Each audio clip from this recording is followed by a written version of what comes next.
কবিতা মানুষ আজ কোথায়? লেখক ও আবৃত্তি করছি আমি সর্দার আলম।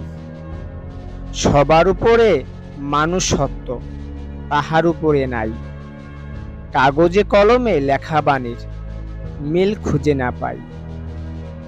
দিনে দিনে মানুষের মাঝে কমছে মানবতার অভাব। মানুষ হয়ে মানুষের ক্ষতি করাই যেন স্বভাব। মানুষকে বিশ্বাস মানুষ করবে, এটাই ছিল নীতি। সহিংসতা বেড়ে চলেছে, কমছে স্বজনপ্রীতি।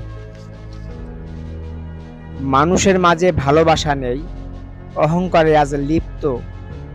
কারো ভালো দেখতে পারে না, অন্যের প্রতি ক্ষিপ্ত।